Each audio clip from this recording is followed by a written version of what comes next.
Hi, welcome once again to M5's English language learning program, Let's Speak English.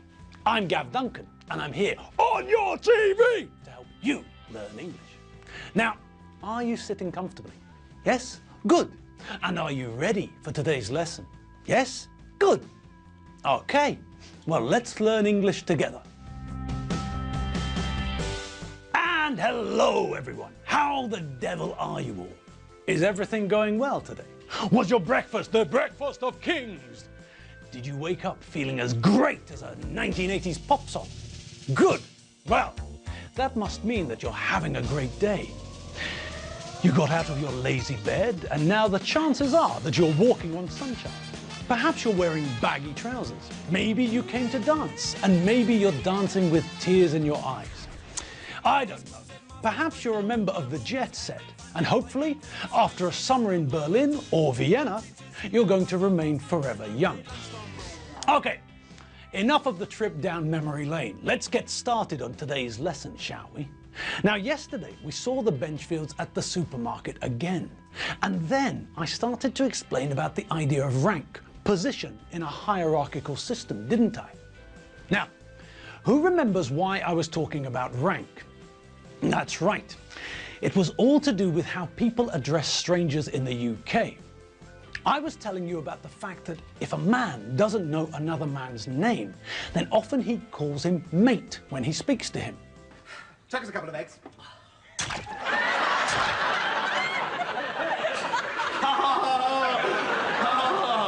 The old ones are the best ones, aren't they? Who needs girls when you got your mates?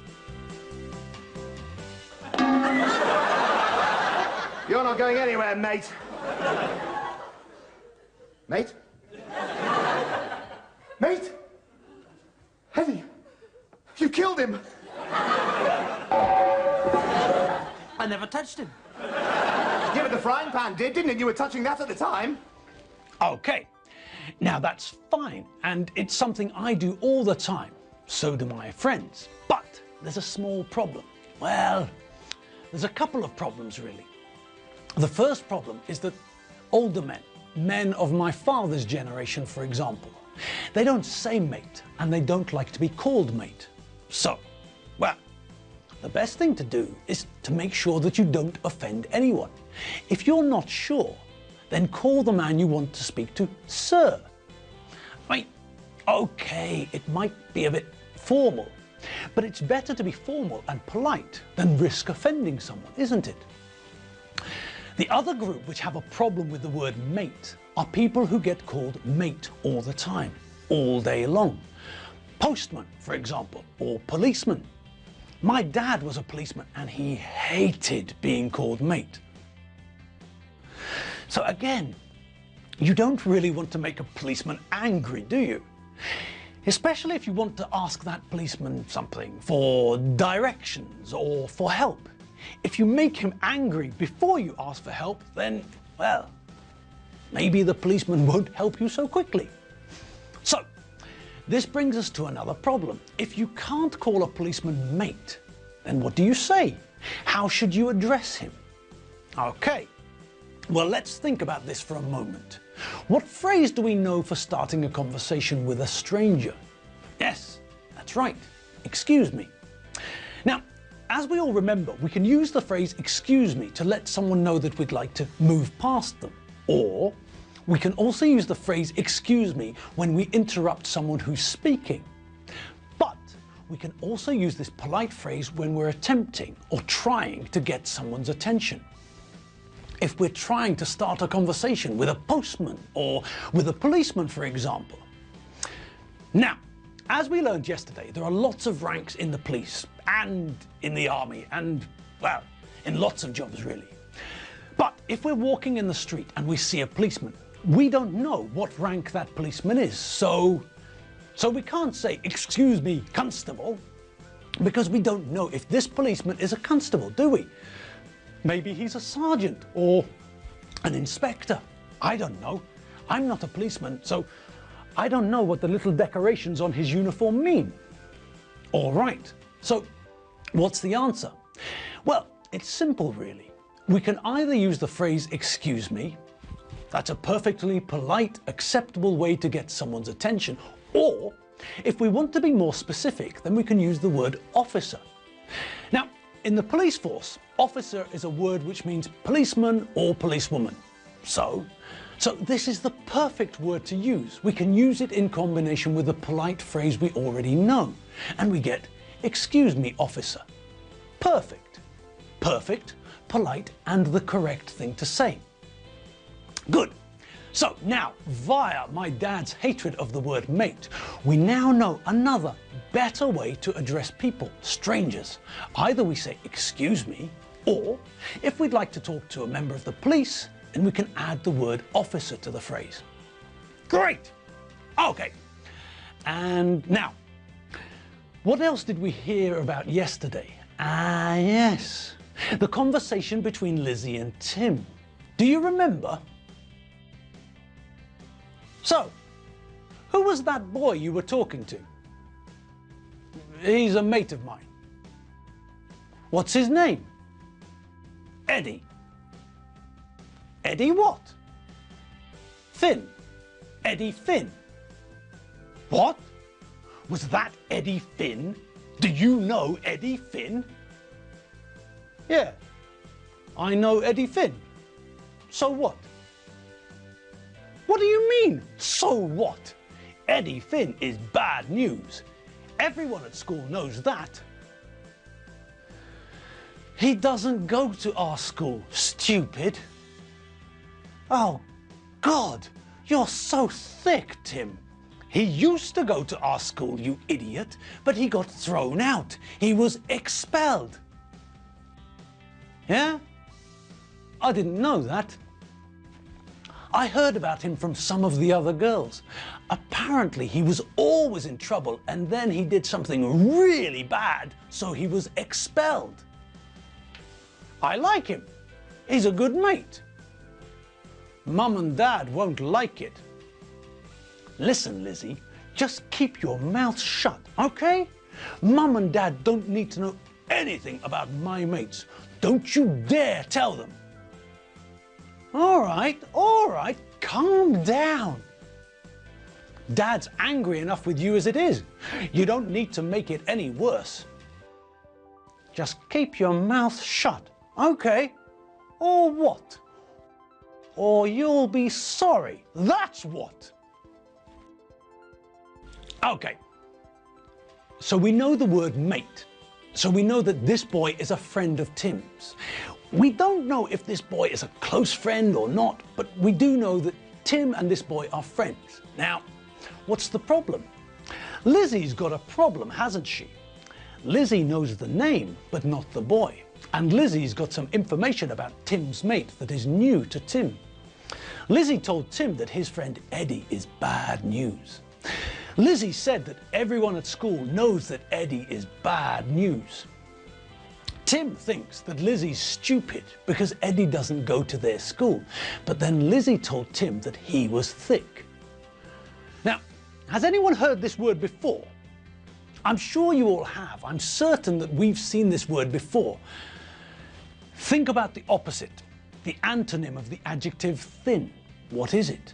That's right. The opposite of thin is thick.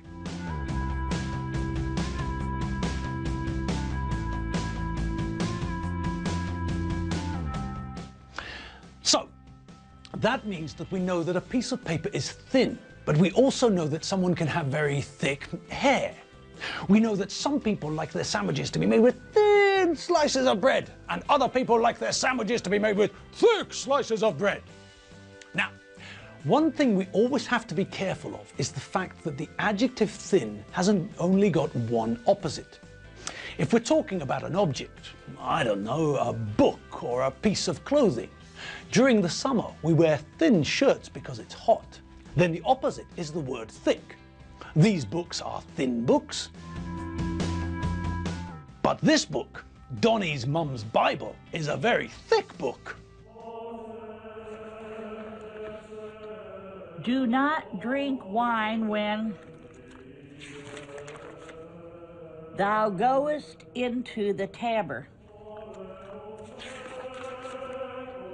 of the Lord.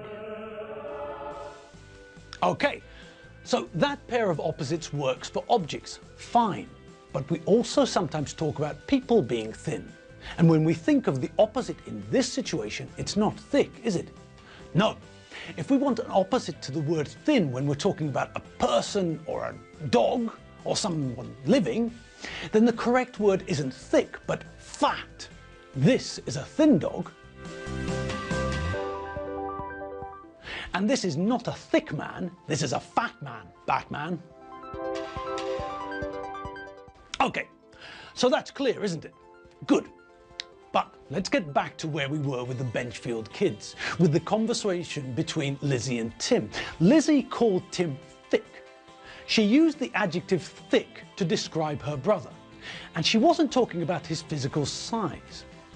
When people in the UK use the adjective thick to talk about people, they're saying that that person is stupid. Thick is an informal synonym for stupid. So Lizzie's not being very complimentary, is she? No, she's telling Tim that she thinks he's an imbecile.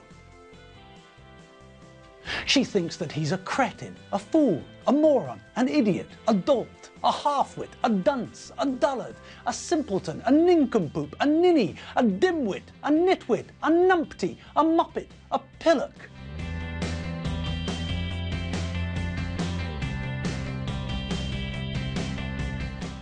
She doesn't think that he's very intelligent. Okay, so this is normal between siblings. This is what brothers and sisters do. They call each other names. They insult each other. Fine. It's all good practice for life at school, university, and beyond. In fact, it's good practice for life.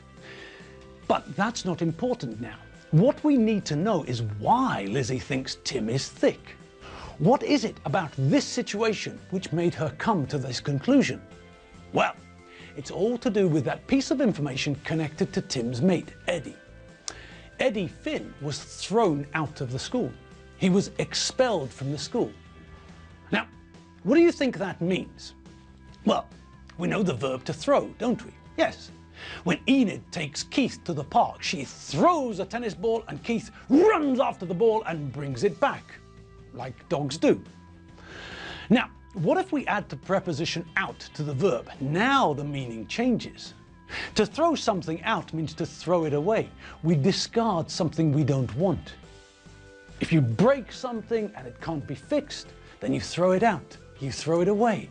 When you eat a bar of chocolate, what do you do with the wrapper? You throw it away. You don't want it, you can't eat it, you throw it out.